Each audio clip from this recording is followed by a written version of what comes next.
दररोज तेच काम. पण ह्या धावपळीत आपण स्वतःलाच कुठे हरवत चाललो आहोत? आज आपण याच प्रश्नाच्या मुळाशी जाणार आहोत.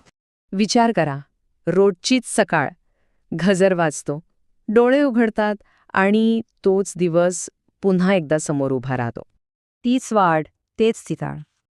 आणि मग तेच काम. कॉम्प्युटर सुरू होतो, मेल्स येतात, टास्क पूर्ण होतात, दिवस संपतो. जणू काही एका चक्रात आपण अडकलो आहोत. आणि मग रात्री जेव्हा सगळं शांत होतं, तेव्हा मनात फक्त एकच प्रश्न येतो. मी जे काही करतोय त्याचा खरंच काही अर्थ आहे का? हे बघा, याला फक्त कामाचा कंटाळा म्हणणं ही खूप मोठी चूक ठरेल. ही एक खोलवरची भावना आहे, एक पोकळी, जिथे पगार पोट तर भरतोय, पण मन मात्र उपाशीच राहतंय. बाहेरून पाहणाऱ्यांना काय दिसतं? अरे वा, नोकरी सुरक्षित आहे, पगार वेळेवर येतोय, सगळं तर व्यवस्थित आहे. पण आतून आतून एक रिकामापण जाणवतो, एक असमाधान. जसं काही आपण एक मशीन झालोय, जे काम तर करतंय, पण माणूस म्हणून जगतोय का? आणि मला वाटतं आपल्या सगळ्या समस्येचं मूळ हेच आहे, पैसा. हो, पैसा आपलं पोट नक्की भरतो, पण मन भरण्यासाठी लागतो तो अर्थ.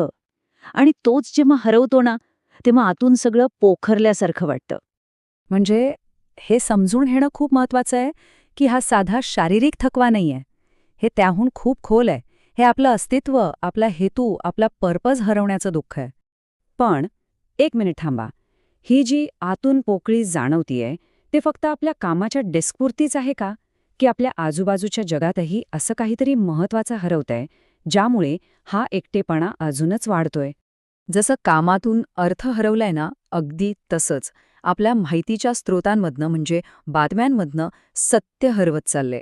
आजकाल ब्रेकिंग न्यूज कमी आणि ब्रोकन ट्रूथ म्हणजे तुटलेलं सत्यच जास्त वाटतंय.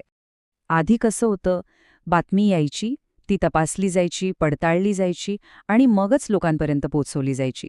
आणि आता आता आधी आरडाओरडा होतो, एक सनसनाटी निर्माण केली जाते आणि सत्य ते नंतर कधीतरी तपासलं जातं किंवा नाहीच.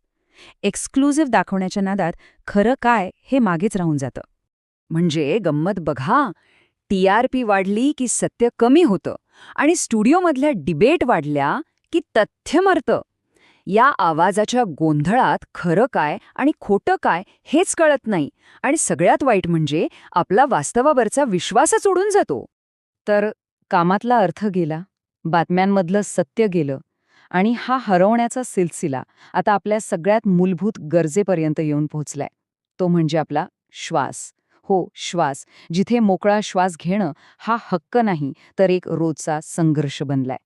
जरा हा आकडा बघा, 389. हा फक्त एक नंबर नाहीये. हा आपल्या शहराच्या हवेचा AQI म्हणजे एअर क्वालिटी इंडेक्स आहे, जो धोकादायक पातळीच्या कितीतरी पुढे गेलाय.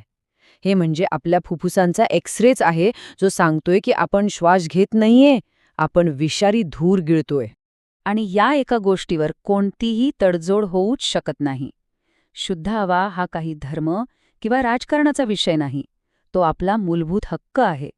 यावर चर्चा नाही, तर थेट कृती झाली पाहिजे. तर मग कामातला अर्थ, बातम्यांमधलं सत्य आणि हवेतला श्वास या सगळ्याच गोष्टी आपण गमावत चाललोय का? कदाचित हो. पण चांगली गोष्ट ही आहे की स्वतःला परत शोधण्याचे मार्गही आहेत. चला तर मग पाहूया, हा हरवलेला अर्थ, सत्य आणि श्वास आपण परत कसा मिळवू शकतो. तर यावर उपाय काय? स्वतःला अपग्रेड करणं. सगळ्यात पहिलं आपल्या कामाकडे बघण्याचा दृष्टिकोन बदला. आपलं काम फक्त एक टास्क नाहीये. त्याचा कोणाच्या तरी आयुष्यावर काय परिणाम होतोय हे शोधा. रोज काहीतरी नवीन शिका. दुसरं, जे काही दिसतंय, जे काही ऐकायला मिळतंय, ते तसंच स्वीकारू नका. बातमी आणि मत यातला फरक ओळखा. माहितीचा स्रोत कोणता आहे हे विचारायची सवय लावा. आणि तिसरं, आपल्या हक्कांसाठी आवाज उठवा. शुद्ध हवेसाठी सार्वजनिक वाहतुकीचा वापर करण्यासारखी छोटी कृती करा, पण त्याचबरोबर प्रदूषण करणाऱ्या मोठ्या संस्थांना जबाबदार धरणंही तितकंच महत्वाचं आहे. एक गोष्ट आपण सगळ्यांनी लक्षात ठेवली पाहिजे.